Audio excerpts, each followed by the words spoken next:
तो वैसे अपना लास्ट चैप्टर में जो हमारा जिनू रहता है भाई कैसल पे बैठकर भाई स्कूल में आ रहा होता है। तो ये भाई चैप्टर जो है हमारा भाई लास्ट चैप्टर खत्म हो जाता है। तो आज के चैप्टर में भाई ये आगे का सीन कवर करेंगे। तो बिना किसी देरी शुरू करने से पहले भाई चैनल को सब्सक्राइब और वीडियो को लाइक कर लो। तो स्टार्ट करते हैं। तो इस चैप्टर की स्टार्टिंग में देखते हैं भाई अपने जिनू को जो भाई कैसल पे बैठकर जाने लगता है फुल स्पीड में एकदम गोली की तरह भाई। उसके बाद हम स्कूल का सीन देखते हैं भाई जो जिनू के साइड सोल्जर्स रहते हैं भाई बाकी सब मॉन्स्टर भाई खोपड़ी पकड़ के भाई दीवार में चिपका रहे होते हैं। तो ये फाइटिंग सीन देख भाई जो स्टूडेंट्स रहते हैं भाई वो शॉक में पड़ जाते हैं। ये ले खोपड़ी पकड़े ये ले भाई जमीन पे दे मारा भाई दोनों को। अब ये देखो भाई जमीन में किस तरह भाई इन तीनों ने चिपकाया है। भाई तीनों नहीं कहेंगे भाई एक ही साइड सोल्जर ने भाई चिपका दे इन दोनों को ही। और भाई ये सब देख कर भाई जो स्टूडेंट्स रहते हैं भाई शॉक में पड़े होते हैं और कह रहे होते हैं कि ये मॉन्स्टर हमें क्यों बचा रहा है। तो भाई जो जीना रहती है वो भाई शैडो सोल्जर पूछती है कि क्या मेरे भाई आ रहा है। तो भाई शैडो सोल्जर भाई उंगली दिखाता है और कहता है शांत हो जा। और भाई शैडो सोल्जर ने इसलिए उंगली दिखाई होती है क्योंकि सामने भाई और मॉन्स्टर आ रहे होते हैं। उसके बाद हम मॉन्स्टर के बॉस को देखते हैं भाई। तो भाई इन मॉन्स्टर्स का बॉस रहता है वो कहता है कि मैं गोरुकटार हूँ, मैं रेड ट्राइबल जनजाति का सरदार हूँ, मुझे कोई भी चीज नहीं रोक सकती। तो भाई इनमें से एक मॉन्स्टर आके भाई अपने बॉस से कहता है कि बॉस कुछ है और मनुष्य की मदद कर रहे हैं। कितने हैं? 3 है बॉस, तुम सब महान और एक नॉर्मल ऑर्क से हार जाओगे। तो भाई इनका बॉस गुस्से में कहता है कि और भाई ये सब कहने के बाद जो इनका बॉस रहता है भाई वो अपनी तलवार उठाता है। उसके बाद में ये कहता है कि ये समय अब वध का है। तो भाई उसके बाद सीन शिफ्ट हो जाता है। तो उसके बाद हम सीन देखते हैं भाई डंजन का। तो भाई जो पार्क जोन्सू रहता है भाई वो डर के मारे फटी होती है क्योंकि भाई इसको जो बेरू रहता है भाई वो अकेले भाई सबको मतलब पीले जा रहा होता है। तो भाई हमारे जो बेरू रहता है सबको भाई निपटाने के बाद तुरंत भाई जो पार्क जोन्सू के मुंह पे खड़ा हो जाता है। पार्क जोन्सू भाई फट के हाथ में आ जाती है और पार्क जोन्सू कहते हैं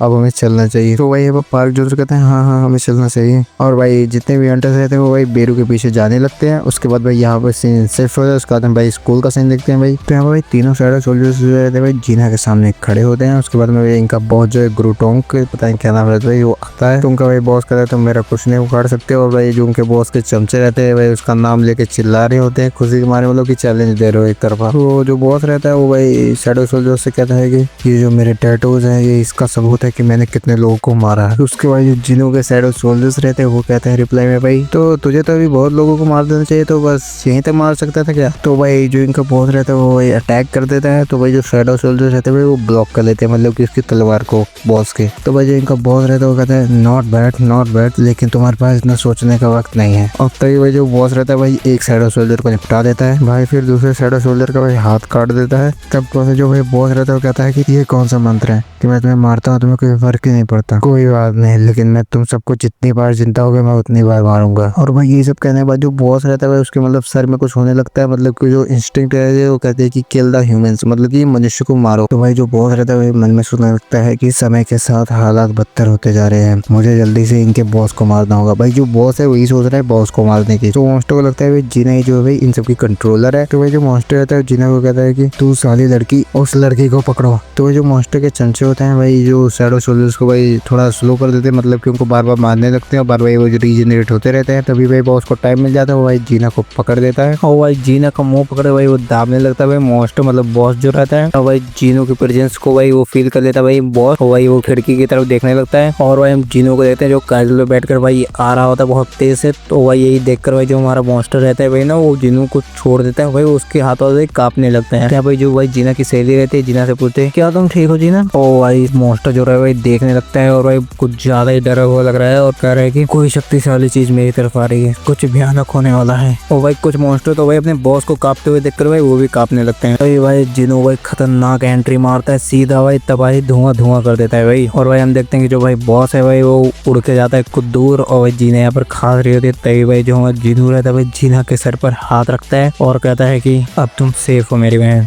और भाई यहाँ पर तो मॉन्स्टर्स की ओर फट जाते हैं क्योंकि यहाँ पर भाई काइजल की भी एंट्री हो गई होती है और भाई जिनू अलग ही और रिलीज कर रहा होता है भाई कतई खतरनाक लग रहा होता है भाई। और भाई जो मॉन्स्टर्स का बॉस रहता है भाई घबराते हुए उसकी फटी हालत में बोलता है कि मैं गोरखटार हूँ रेड ब्लेज ट्राइबल का सरदार हूँ। यहाँ भाई जिनू भाई कुछ ज्यादा ही वो हाइपर मोड में रहता है। तो जिनू हमारा कहता है साले बहन के टोपे चुप अभी मैं तुझसे बाद में निपटूंगा। और भाई जिनू जो रहता है भाई एक तरफा भाई ताकता है मॉन्स्टर मतलब बॉस की तरफ बॉस के फट के वहीं पर सू सब हो जाते हैं ब्रो। तो इसका आगे चैप्टर भाई